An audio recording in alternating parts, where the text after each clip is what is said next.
Atenção, região Nordeste, 37ª Conferência de Escola Dominical, com o tema O Espírito Santo capacitando a Igreja para o ensino da verdade. 28 a 31 de agosto de 2024, no Centro de Cultura Cristã da Bahia. Aprenda com experientes nomes da área de ensino as melhores práticas de educação cristã. Pastor José Wellington Bezerra da Costa, Pastor José Wellington Costa Júnior, Pastor Valdomiro Pereira da Silva, Ronaldo Rodrigues de Souza, Pastor Ezequias Soares, Pastor Douglas Batista, Pastor Valmir Nascimento, Pastor Alexandre Coelho, Professora Joane Bentes, além de muitos outros pastores, educadores, psicólogos e pedagogos plenamente qualificados e com ampla experiência na área de ensino. Se atualize e eleve seu desempenho em sala de aula. Multiplique o conhecimento da Palavra de Deus e seja capacitado para exercer com excelência o ministério de ensino em sua igreja. Uma abordagem completa desde pastores e superintendentes, passando pela classe de adultos e até a educação infantil. E também ministrações para a educação com alunos especiais e a classe de discipulado. A escola dominical sendo tratada por inteiro. Serão 8 plenárias, 28 seminários, 14 workshops e diversas participações musicais. Inscreva-se pelo site coed.com.br/Salvador. Informações pelo telefone 21 2406 7352 ou pelo nosso WhatsApp 21 96452 2990. Monte sua caravana. Venha participar da 37ª Conferência de Escola Dominical, 28 a 31 de agosto de 2024, no Centro de Cultura Cristã da Bahia. Uma realização CGADB e CPAD. Atenção, região Sul, 36ª Conferência de Escola Dominical, com o tema O Espírito Santo capacitando a Igreja para o ensino da verdade. 11 a 14 de julho de 2024, no Centro de Convenções de Florianópolis. Aprenda com experientes nomes da área de ensino as melhores práticas de educação cristã. Pastor José Wellington Bezerra da Costa, Pastor José Wellington Costa Júnior, Pastor Nilton dos Santos, Pastor Josué Cipriano, Ronaldo Rodrigues de Souza, Pastor Elienay Cabral, Pastor Ezequias Soares, Pastor Douglas Batista, Pastor Clayton Pomerening, Pastor Alexandre Coelho, Professora Joane Bentes, além de muitos outros pastores, educadores, psicólogos e pedagogos plenamente qualificados e com ampla experiência na área de ensino. Se atualize e eleve seu desempenho em sala de aula. Multiplique o conhecimento da Palavra de Deus e seja capacitado para exercer com excelência o ministério de ensino em sua igreja. Uma abordagem completa, desde pastores, superintendentes, passando pela classe de adultos e até a educação infantil. E também ministrações para a educação com alunos especiais e a classe de discipulado. A escola dominical sendo tratada por inteiro. Serão 8 plenárias, 28 seminários, 14 workshops e diversas participações musicais. Inscreva-se pelo site coed.com.br/Florianópolis. Informações pelo telefone 21 2406 7352 ou pelo nosso WhatsApp 21 96452 2990. Monte sua caravana. Venha participar da 36ª Conferência de Escola Dominical, 11 a 14 de julho de 2024, no Centro de Convenções de Florianópolis. Uma realização CPAD, a editora da Escola Dominical.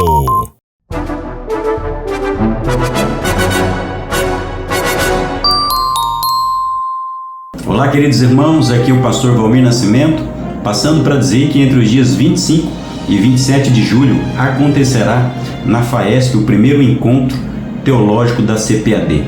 Eu terei a alegria de participar também, estarei falando sobre o tema Cosmovisão Pentecostal, as bases bíblicas de uma visão de mundo eminentemente pentecostal, comprometida com o batismo no Espírito Santo e com a atualidade dos dons.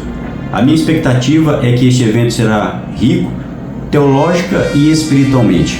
Vai ser uma oportunidade ímpar de nós aprofundarmos os estudos na teologia pentecostal. Você é o nosso convidado, participe conosco deste primeiro encontro teológico da CPAD, que vai acontecer na FAESP. Até lá! CPAD.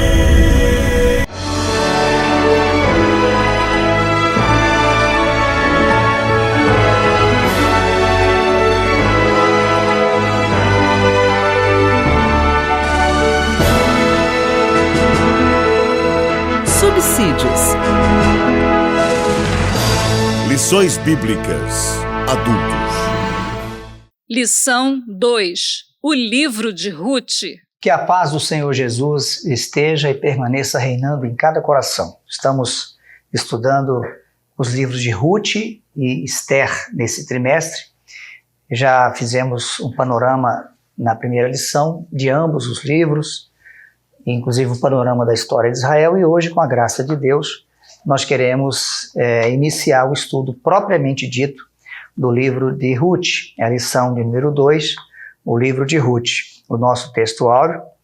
E sucedeu que nos dias em que os juízes julgavam, houve uma fome na terra, pelo que um homem de Belém de Judá saiu a peregrinar nos campos de Moabe, ele e sua mulher, e seus 2 filhos. Ruth, capítulo 1 e o versículo de número 1.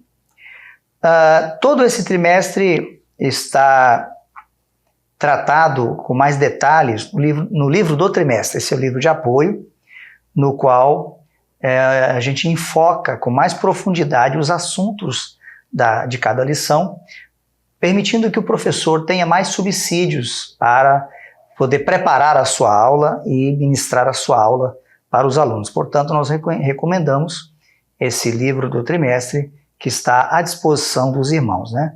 O Deus que governa o mundo e cuida da família. Os ensinamentos divinos nos livros de Ruth e Esther para a nossa geração. A partir da lição de hoje, nós vamos enfocar o caráter extremamente prático, né, desses 2 livros, e agora especialmente o livro de Ruth. É uma teologia prática. Como aplicar, inclusive, esses ensinamentos para a nossa geração. É a abordagem que, com a graça de Deus, queremos dar a partir da lição de hoje. A nossa verdade prática diz assim: servir a Deus não nos isenta de crises. Em qualquer circunstância, o segredo é permanecer fiel, confiando na providência divina. Na lição de hoje, uma aplicação fundamental a ser feita é em relação ao comportamento da família de Elimeleque. Embora a Bíblia, o autor sagrado, não adjetive positiva ou negativamente a conduta de Elimeleque, certo é que é no mínimo paradoxal o fato de um judeu, né, piedoso deixar Belém, a casa do pão, para ir peregrinar numa terra de uma nação, de um povo pagão, inclusive que tinha um histórico de inimizade contra Israel. Então, o que nós aprendemos com isso? Que nós temos que entender que o fato de estarmos servindo a Deus não nos isenta de experimentar crises. Às vezes, essas crises talvez são resultado de nossos próprios erros, mas também podem ser resultados de erros estruturais. Aqui, no caso aqui, a nação de Israel vinha pecando, as tribos de Israel haviam transgredido contra Deus e Deus exercia juízo sobre a terra.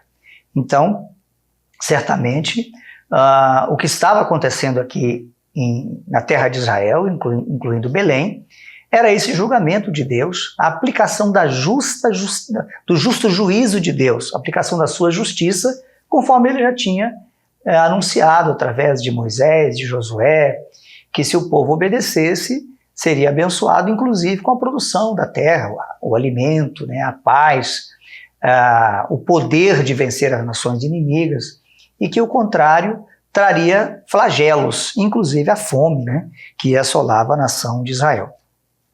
Mas a lição que fica é que em qualquer circunstância, o segredo é permanecer fiel, confiando na providência divina.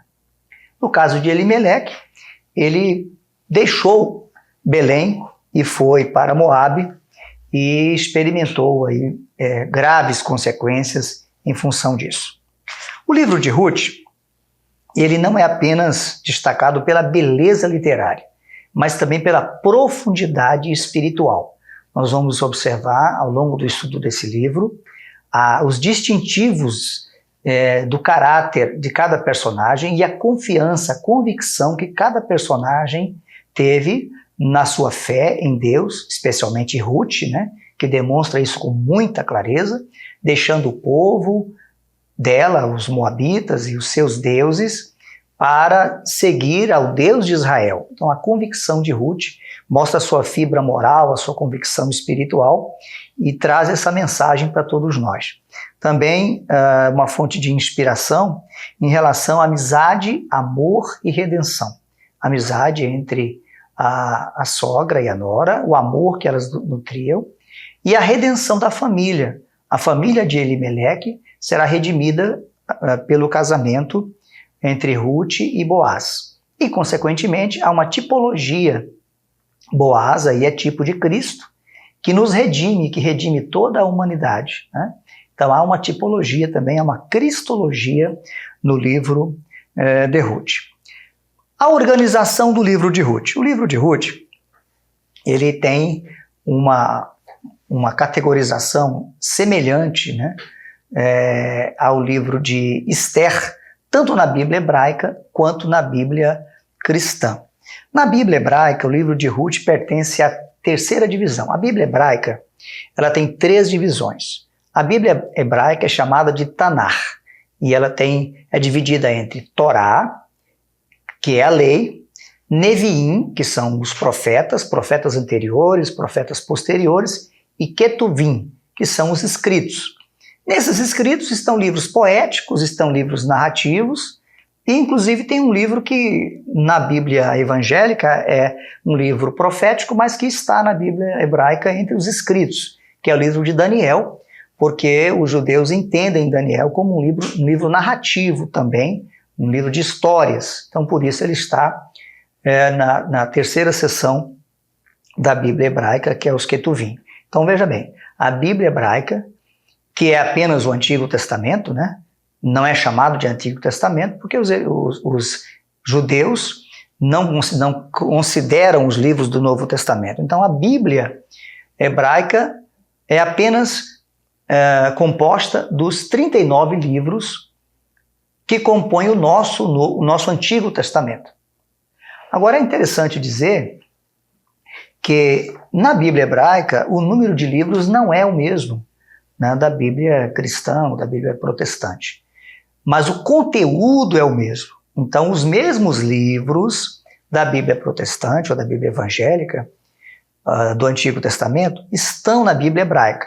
Só que a Bíblia hebraica, ela agrupa os livros de forma diferente. Por exemplo, na Bíblia evangélica, nós temos 12 livros de profetas menores. Na Bíblia hebraica, esses 12 livros compõem um livro só. Então, o número de livros na Bíblia hebraica varia, né? Tem algumas versões, em algumas épocas da história, com 22 livros, com 24 livros. Depende como esses livros eram agrupados. Como exemplo, Esdras e Neemias também formam um livro só, assim por diante. Então, a divisão da Bíblia hebraica é essa tríplice divisão. A Torá, que é a lei, né, que na Bíblia evangélica corresponde ao Pentateuco, né? O Pentateuco da Septuaginta, né? Que é a versão dos 70. Então, os 5 livros, o Pentateuco, 5 livros de Moisés, na Bíblia hebraica é a Torá. Depois, então, vem Neviim, que são os profetas anteriores e posteriores, e na Bíblia hebraica se considera, por exemplo, Crônicas, Reis, como livro dos profetas também, diferentemente da Bíblia protestante ou da Bíblia evangélica. E os Ketuvim, que são os escritos, e nesses escritos estão Ruth e Esther. E dentro desses escritos tem 5 rolos que são chamados de Megilot. Esses Megilot são 5 rolos pequenos, livros pequenos, que eram e ainda são lidos, né, pelos judeus ortodoxos nas festas tradicionais dos judeus. O livro de Ruth, lido na festa do Pentecostes, em função de ser a festa das primícias, a festa das colheitas, com a mensagem de Ruth voltada para a colheita, né? Deus visitou a nação de Israel, devolveu a produção para os campos de Belém. Então esse livro é lido no Shavuot, ou seja, no Pentecostes. Já o livro de Esther é lido na festa de Purim, que foi a festa instituída por Esther e por Mardoqueu, em função do livramento que eles receberam nos dias de Esther. Então esta é a divisão na Bíblia hebraica. Lembrando, inclusive, que esses 39 livros que compõem a Bíblia protestante, que estão lá na Bíblia hebraica em termos de conteúdo, Jesus falou desses livros, né? Está lá em Lucas capítulo 24, versículo 44, Jesus testificou dessa divisão quando ele fala da lei, né? Dos profetas e dos salmos. Lucas capítulo 24 e o versículo 44 diz assim: E disse-lhes, são estas as palavras que vos disse, estando ainda convosco. Convinha que se cumprisse tudo o que de mim estava escrito na lei de Moisés e nos profetas e nos salmos. Esse cânon hebraico, cânon do Antigo Testamento, esses 39 livros, foram recepcionados e considerados canônicos pelos judeus logo após o encerramento do período profético, né, no 4º século antes de Cristo. Então nunca houve dúvida entre os judeus de que esses eram os livros canônicos. Jesus menciona esses livros, né, os apóstolos também mencionam esses livros, eles têm referência de todos eles no Novo Testamento. E os pais da igreja também mencionaram esses livros. Flávio Joséfo mencionou, citando o número 22, mas o conteúdo é dos 39. Fílon de Alexandria, talvez um dos mais sábios judeus, né, que viveu no 1º século a.C., também faz menção a esse cânon, a esses livros, a essa escritura, que são esses 39 livros que estão na Bíblia hebraica, que são o Antigo Testamento da Bíblia cristã ou da Bíblia protestante. Na Bíblia cristã, e aqui quando eu me refiro à Bíblia cristã, eu quero me referir especialmente ou especificamente à Bíblia protestante, né, ou à Bíblia evangélica, e não à Bíblia católica. Porque a Bíblia católica, o conteúdo católico da Bíblia católica é diferente. Como os irmãos sabem, os professores, tem 7 livros a mais e tem acréscimos aos livros de Daniel e de Esther, né? A Bíblia protestante não recepciona esses livros porque eles sempre foram considerados como espúrios, como livros apócrifos. A tradição judaica nunca os considerou livros canônicos, né? Eles nunca foram mencionados por Jesus ou pelos apóstolos ou pelos pais da igreja. E os pais da igreja, nos primeiros séculos, sempre refutaram esses livros apócrifos. Esses livros apócrifos aparecem, em verdade, em alguns manuscritos da Septuaginta, mas não se sabe se eles estavam originalmente na versão dos 70, que foi a tradução do Antigo Testamento para o grego. Então não há uma prova cabal de que esses livros estivessem mesmo na Septuaginta, né? Os manuscritos que existem, as cópias da Septuaginta, nenhum manuscrito contempla todos esses livros apócrifos que estão na Bíblia católica. Alguns manuscritos mencionam uns livros, outros manuscritos mencionam outros, mas nenhum manuscrito menciona o conjunto dos livros. E ainda que mencionasse, essas cópias não refletem necessariamente o conteúdo original da Septuaginta, pelo que não há uma prova de que esses livros já estavam na Septuaginta. Em relação a esses livros apócrifos, eles foram considerados canônicos, de fato, pela Igreja Católica no Concílio de Trento, já no século XVI, dentro do processo de Contra-Reforma, né? Depois da Reforma Protestante, que tem como ano principal 1517, lá pelos anos de 1540, no Concílio de Trento, a Igreja Católica, então, proclama a canonicidade desses livros apócrifos. E, pelo que se observa, pelo conteúdo dos livros, era para sustentar algumas das doutrinas que foram combatidas pelos reformadores, como a questão do purgatório, né? Uma das doutrinas que são mencionadas. Outro dado interessante é que os próprios livros apócrifos, como Macabeus, por exemplo, não advoga ou não invoca para si o caráter de canonicidade. Pelo contrário, menciona os profetas e que o tempo dos profetas havia sido encerrado e considera, o próprio livro se considera como um registro histórico, né, mas não como um livro de revelação dos profetas que profetizaram em nome de Deus, pelo Espírito de Deus, até porque os tais fizeram até o quinto século, né, depois do ano 400, já não houve mais profecia, não houve mais revelação profética canônica, porque aí é o período deuterocanônico, ou período do silêncio bíblico. Então é importante a gente fazer essa distinção. Quando falamos aqui da Bíblia cristã, nós estamos falando da Bíblia protestante ou da Bíblia evangélica, cujo conteúdo é diferente da Bíblia católica, né? E os livros apócrifos, como nós falamos, repito, nunca foram considerados canônicos pela Igreja, pelos hebreus, né? Pela Bíblia hebraica. E também a Igreja cristã nunca os considerou canônicos. Enquanto a Bíblia hebraica está dividida em 3 seções, como nós falamos há pouco, Pentateuco, ou melhor dizendo, Torá, né? Torá, profetas e escritos. A Bíblia protestante, divide o Antigo Testamento em 4 seções, né? Pentateuco, livros históricos, livros poéticos e livros proféticos. Então são as 4 divisões da Bíblia, do Antigo Testamento, da Bíblia evangélica, né? E na Bíblia evangélica, tanto Ruth quanto Esther estão também na mesma seção, estão nos livros históricos, né? Então estão na mesma seção, tanto na Bíblia hebraica quanto na Bíblia evangélica. Na Bíblia hebraica estão entre os escritos, ou Ketuvim, e na Bíblia evangélica estão nos livros históricos.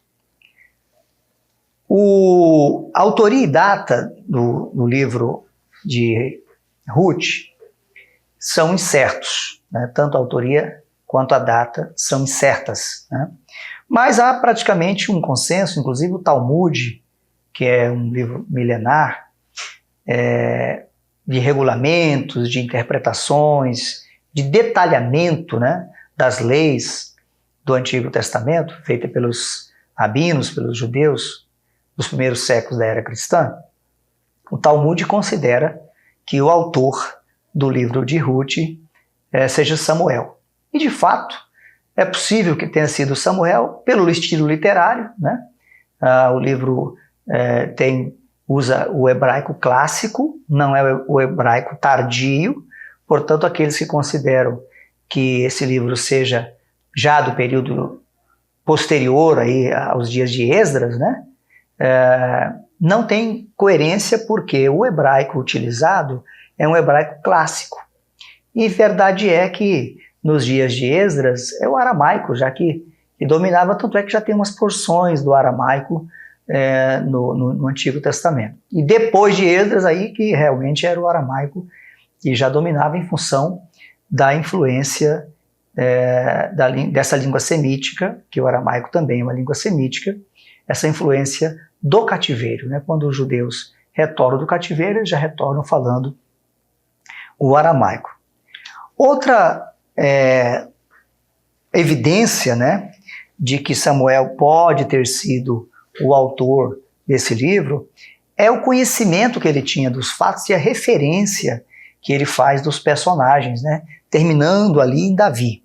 Evidentemente que se o autor desse livro fosse de um período posterior à monarquia, fatalmente ele falaria de outros reis, especialmente de Salomão, né? Então é bem provável que esse livro tenha sido escrito no século X, né? E provavelmente por Samuel. Em relação ao contexto histórico, nós já fizemos uma abordagem na primeira aula, mas é importante que o professor volte também a destacar o contexto do livro de Esther, que é o contexto dos juízes, né? Que é a terceira etapa, assim podemos considerar, da história do povo de Israel. A primeira, como falamos na aula anterior, seria a formação de Israel no deserto, a peregrinação de 40 anos. A segunda fase é a fase da conquista. E a terceira fase, a fase dos juízes, que nós podemos chamar de fase de fracassos, né? Fracassos cíclicos, né? Apostasia, opressão, mas também arrependimento, clamor e livramento, né? O povo pecava, era oprimido, né, pelos inimigos, que o próprio Deus os entregava. A Bíblia é muito clara, o livro de Juízes é claro, né? O próprio Deus os entregava pela sua justiça, né? Deus é justo em tudo aquilo que ele faz. E aí, oprimido, o povo clamava a Deus e Deus enviava um juiz, um libertador. Agora, é importante considerar também, e nós destacaremos isso em outras aulas, que esses juízes não eram juízes nos moldes dos tempos modernos, né, como magistrados que julgam causas civis. Esses juízes eram libertadores, eram juízes no sentido, a maioria deles eram líderes militares que lideravam as tribos, né, nas guerras que faziam contra os inimigos para lhes dar vitória. Muito provavelmente o termo juiz, que é utilizado aqui, tem a ver com um instrumento que Deus usa para julgar a causa do seu povo em relação aos seus inimigos. Então, juízes aqui tem esse sentido e não o sentido dos tempos modernos, né, como nós vemos hoje. É bom lembrar também, mais uma vez, que esse período do juízes é marcado por anarquia, né, por apostasia e por infidelidade, e vai de 1375 a 1050, né, ou seja, vai da morte de Josué até a coroação de Saul, que foi o primeiro rei de Israel. É um período marcado pelo individualismo, né, pelo secularismo, cada um fazia o que é bem interessado. Uma coisa que é importante a gente fazer a aplicação aqui aos nossos alunos é como que faz falta um líder maduro, né? O povo de Deus sempre precisou e precisa de líderes. Então nós precisamos valorizar os nossos líderes, homens que Deus levanta para nos liderar. Porque sem uma sábia direção, o povo perece, como diz a palavra de Deus, né? Provérbios 11, versículo 14, Salomão escreveu isso.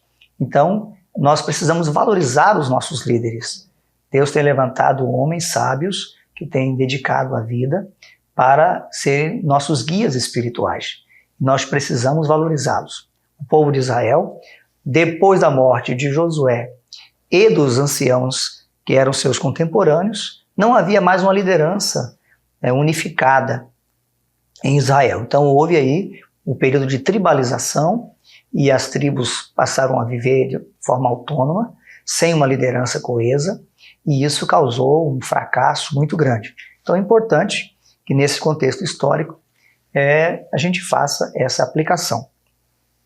Outro ponto da nossa lição, que também é importante que a gente aplique, em relação aos juízes, é o perigo do secularismo, do hedonismo e da idolatria. A natureza humana, ela por si só, ela tem uma tendência de voltar-se contra Deus, né? De rebelar-se contra Deus para sancionar, para legalizar, para tornar normal, né? Normatizar os próprios desejos. Então aí vem a prevalência do hedonismo, e isso aconteceu de uma maneira muito intensa nos dias dos juízes e muito forçado, muito influenciado pela idolatria, né? Interessante também observar que entre o deus Baal e a deusa Astarote, a Astarote parecia como a divindade mais forte, porque era a deusa da guerra. Então isso pode ter influenciado, inclusive, na liderança da família, né? Esse pensamento da liderança da família, porque a figura que se tinha na sociedade hebreia, no povo de Deus, é de que a deusa, né, da guerra era uma mulher, era uma deusa, né? Ou seja, quando os povos saíam, né, os cananeus saíam e eles comemoravam rendendo honras para a deusa. Então isso foi incorporado também na prática do povo de Israel.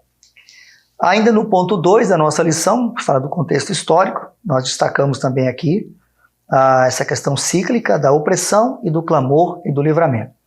E aqui nós enfatizamos a misericórdia de Deus, né? A misericórdia de Deus em nos ouvir, né? Quando nós nos arrependemos. Deus é um Deus de misericórdia. Embora o pecado tenha sido muito intenso nos dias dos juízes, toda vez que o povo se arrependeu, Deus o alcançou com a sua misericórdia. O terceiro e último ponto da lição fala sobre o propósito e a mensagem do livro. Induvidosamente, o propósito principal do livro de Ruth é falar aí da linhagem davídica, da linhagem messiânica, né? No capítulo 4, né, tem aqui a genealogia, né? Quando nasce o filho de Boaz com Ruth, né, Obed, aí diz aqui, estas, pois, são as gerações de Perez. Perez gerou a Esrom, Esrom gerou a Arão, e Arão gerou a Aminadab. E Aminadab gerou a Naasson, e Naasson gerou a Salmão. E Salmão gerou a Boaz, e Boaz gerou a Obed. E Obed gerou a Jessé, e Jessé gerou a Davi. Estudiosos do Antigo Testamento consideram, inclusive, que havia uma finalidade, e se Samuel foi o autor do livro de Ruth, a finalidade de mostrar que Davi era o legítimo descendente de Judá, né? Enquanto Saul não era, porque Saul era um benjamita. Então aí isso iria legitimar Davi para assumir o trono, né? Então certamente o livro foi escrito muito provavelmente nos dias de Saul, quando já se conhecia, né, Davi, e sabia-se que ele poderia vir a ser o próximo rei de Israel. E quando isso aconteceu, essa literatura aqui, ela serviu para legitimá-lo, né? E não somente isso, mas isso aí apontava para a vinda do leão da tribo de Judá.